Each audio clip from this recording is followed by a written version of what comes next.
I hope it's obvious, but obviously these decisions are never easy. A lot of thought went into it, a lot of conversations, and it's something that we've obviously arrived to today. And I just first and foremost want to say thank you to Nate. He has done an incredible job for us, taking over as interim after Lloyd Pierce, getting us to the Eastern Conference Finals. The man has over 750 wins in his career. That is an unbelievable achievement for him. Just getting to know him over the past few years, the amount of respect and honor that man has, even in hearing the news, is something that I'm honored to say that I was glad to have worked with him here. But as of late, my pulse and my read on this team and the changes that we're making and the things that we want to implement felt like this was the time to make a change. And that was the sense that I've gotten, something that I've read on, and this was my decision. And it's something that I don't just put on Nate. I absolutely believe that no matter who is in that lead role, that voice has got to be partially who they are, but also just with our players and the accountability that they must have.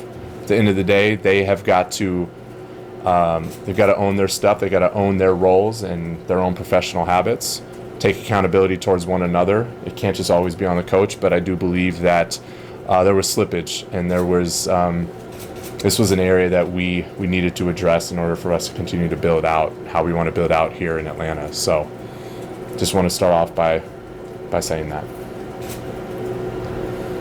I'm just kind of curious, when was, I guess, the first read of now is the time to make the change? And how long ago did you start kind of taking a look at this decision? Yeah, it's been on my radar, honestly, for probably the last month or so. You never want to put too much stock into any one or two particular games, but Charlotte at Charlotte and the Knicks game were definitely strong indicators for me, and just getting a sense of our players. And it was something that I wanted to make sure to wait till yesterday to do it. I didn't want to have any distractions with people while they were on break, and I also wanted to make sure that I did this face to face with Nate, and that was the time that we were going to be able to chat, was yesterday. So that's when. There were, of course, reports that Nate was trying to resign earlier in the season. I'm curious why maybe that wasn't taken into account earlier, with maybe him moving on a little bit sooner as opposed to waiting till now. He never expressed that to me. If he expressed that somewhere else, that would be a question for him. So, no, that's not something that was expressed to me from him. What sort of timeline do you have? Is there a possibility you can bring somebody in before the end of the regular season? Yes, there is. I have mentioned that us, mentioned to our group here, like, we are immediately and aggressively looking at other candidates, and that could be before the season ends, that could be this summer, but we're trying to get a jump on it. What are you looking for just in terms of a new candidate and kind of what you want to bring here to this organization? Yeah, well, it always starts with a shared vision, and I always simplify that as being a championship caliber franchise. And that's not just with our goals, that's our day in and day out approach. Character is something that is going to be high on our list, and I it's a big, broad word, but for us, having a great degree of emotional intelligence, being able to connect not just with staff members, but also with players, is going to be high on the list. Somebody that is able and willing to hold the line. Accountability is huge for us. And then at the end of the day, has a strong emphasis on development. That is something that we will be making sure is part of our priorities here with Atlanta. So those would be some to start. Did Trey or any other player have any role in this decision? And what will they have any voice in the new coach? They did not have any role in this decision, but would not ever go to players on something like this. This was solely my decision at the end of the day.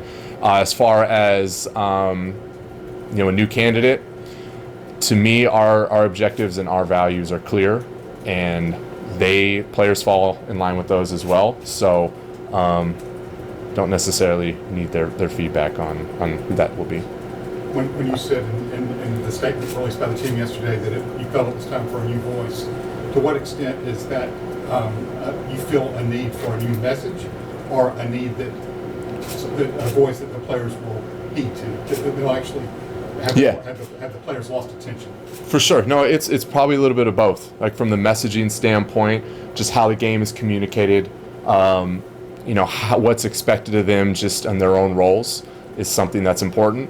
And then just being able to connect with whoever that is next.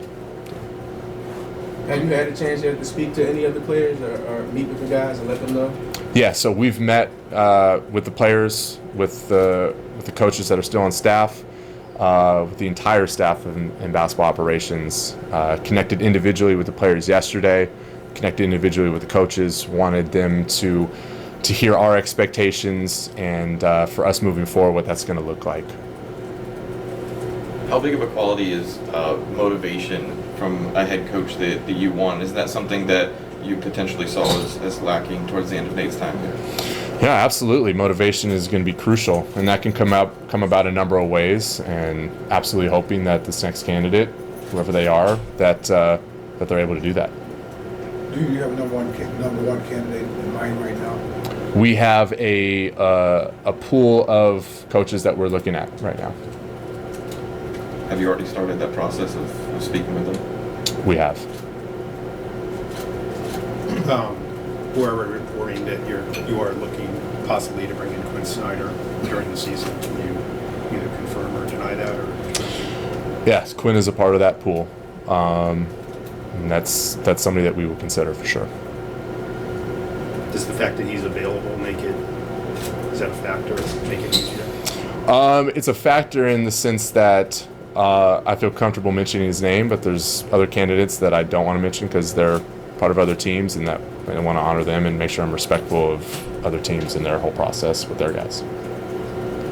There are some parallels between when Lloyd was let go and, of course, now with Coach McMillan. And I'm curious how much power these coaches will have of holding not just the rest of the team accountable, but also, Trae Young. Yeah, so there's 23 games left, and our objectives haven't changed. And I've communicated that with everyone that our goal is to be a playoff team. Now, that is something, how we go about that, I expect everyone to give it their all and absolutely put their best foot forward. And I've told our coaches that you are empowered to do what you need to do to win ball games. However I can be supportive during this process, I will do, but the mandate is very clear. And this is always tough. I know you referenced that everybody and players share responsibility. Have you and Tony discerned in your mind what percentage at all of what's happened the last 2 years was on Nate, and what percentage is on the players themselves, the core, the chemistry, whatever? Because I know that's difficult when you're in that position. Yeah, and to chart that as any percentage one way or the other is not something that I've chatted about with Tony. For us, it's clear across the board. Like when there is something that needs to be addressed, I will address that, whether it's with coaches, whether it's with players, and we've done that, and that's what we continue to do. So yeah. I guess an easier way to ask the question is, how much better do you think you guys really are or can be? I believe we can get a lot better. I think that this is a very talented roster, and looking at our record, like it's not acceptable with what I believe this roster can be. So that's why we're trying to make a change to level up. When you say a lot better, are we talking like top 4, top 6 in the East? What does that look like? I would hope so in time. If we're going to be a championship caliber franchise, then we need to start leveling up and getting there. I'm sorry, I meant like right now, as you look at your team right now, how much better do you think you should be? I mean, it's tough to say, right? I there's a belief, like, to definitively say we are this team. I don't think it's fair to this organization. I don't think it's fair to the players. But I will instill a strong belief in them that you absolutely can be this. You were asked about Trey earlier. This is 2 head coaches now that he has clashed with on some level. Mm-hmm. How big of a concern is that to you and Tony in the organization? Whenever you see that in the past, those are definitely areas that you want to maintain a focus on. But for us, it's not a huge concern. And to place any emphasis on Trey in these matters is just totally unfair to him, in my opinion. Do you think he bears a bigger responsibility because he's the highest profile player? He does, and I've communicated that with him. He understands what position he's in on the team. He understands where he needs to grow, and that's consistent with us being a development culture and wanting to be more of that. It's about support, and it's also about challenge, and those conversations have to be had. We're very clear with him on what we want him and need him to grow in. Kind of along those lines, do you see him, and maybe the mix of players or whatever at all, there's some things that have gone on here off the court? It's multiple questions, obviously. Sure. Being maybe a deterrent for some type of potential coaching candidates wanting this job? I don't know. So I look at this organization in its totality, and I see a lot of potential, and I can see where for any candidate, I would be looking at the talent that's on this team. I would be looking at our ownership group. I would be looking at this city and the fan base that we have. I think it's an incredible organization to come into. My communication with them on what our vision and our goals are, I think would be made clear. And I think that all that does speak for themselves, regardless of opinions outside of the matter. I do believe that we have a lot to offer. The last time this team had an interim coach, it took off. And of course, Nate became the full-time Sure. guy. Have you had any conversation with Joe as to what role he would have in the interview process, and is that is that even a consideration for you that could be? The only thing that I've spoken with Joe about right now is to focus on the task at hand. I'm putting them in positions that are challenging. To do this right now, sort of so last minute, like there's enough on Joe's plate to focus on this team, make sure that however long he's sitting in that interim seat, he's supported and does the best he can do. So that's been my communication with him, just focus on the task at hand, and we'll cover everything else later. How do you see his previous experience in an interim role benefiting him this time around? I think it's helped. I think it does help. It's not it's not a reason as to why we made a decision at all, but it's just something where you've been in this position before, so you understand what that has been like, and from my reference, he did a pretty good job. I got another Trey question. How important is it going to be for the new coach to get along with Trey? That's something you're going to talk to the new guy about, saying, look, this is a very important relationship. We want to make sure that you can get along with our top guy. Yeah, whoever this person is, guy or gal, it's going to be important for them to have a respectable relationship with each other. Trey towards them towards Trey, and them towards anybody. Like, I know we're focusing a lot on Trey right now, but there's multiple players on this team that are all very core to what we're doing. And I get it. Jeff, for sure. Like, he is the guy that sits in that spot. He's an unbelievable talent. So we expect more out of him for sure. Was that part of the reason Nate was removed, his relationship with Trey? Was that part of it? No. I think that at the end of the day, it came down to how all players were responding to his voice, and I just didn't see it. I didn't see the trajectory going anywhere that was going to be beneficial for us. When Travis stepped down, obviously you became top person in basketball ops. Have you had any conversations with Tony at all in terms of his plan to bring in another top executive, either above you or adjacent to you at all in basketball ops? We've had conversations, but those are going to be conversations that we hit, at more length after the season. So it's possible that the coach would be hired without another person in place, just sort of. Yeah, to something that, you know, is more of a question for Tony than for me. Sure, can you get him here? That'd be great. Yeah, just tell him I'm good. You know. You have Kyle as your assistant GM. The last decade, he's played for a lot of the assistant coaches that are up for maybe head coaching gigs in the near future. Do you lean on his experience having played for some of these particular people? I do. Kyle's an incredibly smart, value-driven person, and his feedback has been incredible. And not just the fact that he's been a player, but the people that he knows, is just his vision of the game, his vision of how things can run. He's a great partner in this, so I've leaned on him a lot for sure.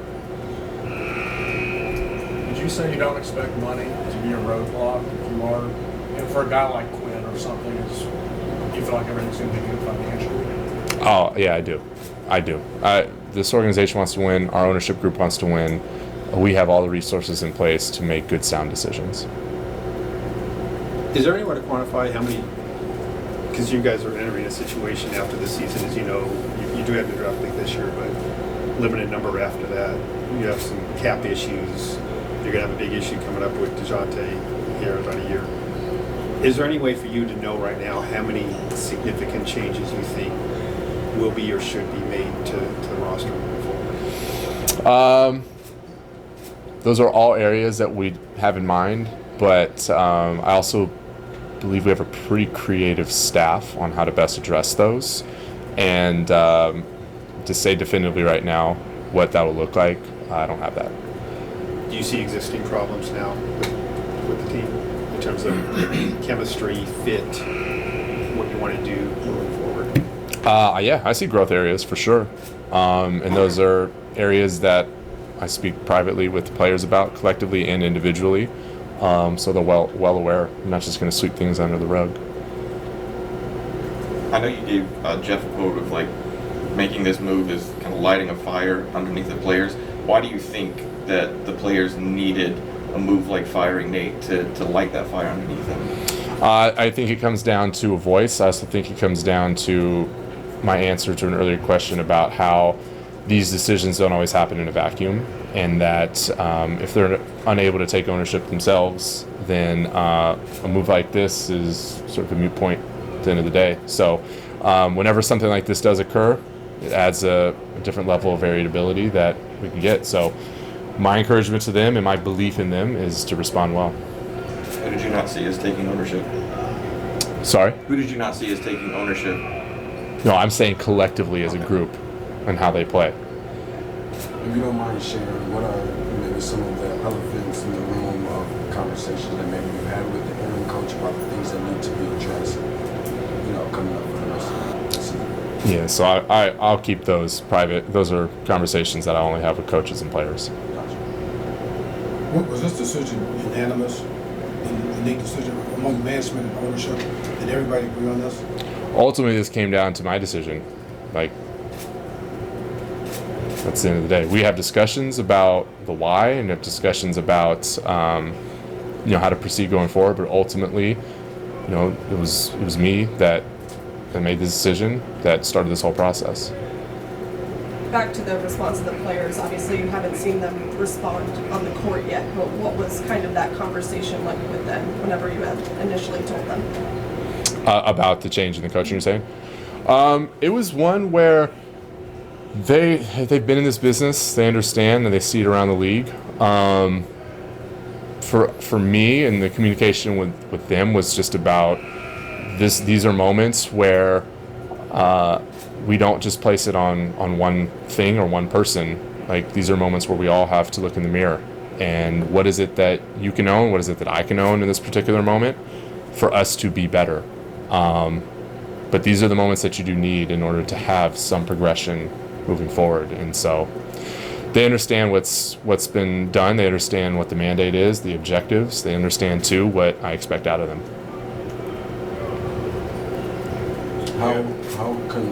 How concerned would you say that you are in terms of when it's looking for whomever the next guy may be, the things that they hear or circulating throughout the league or whatever, what have you, in terms of things that they've heard about the culture throughout the duration of this season so far? I'm not concerned because those will come up, and a lot of that stuff I can't control.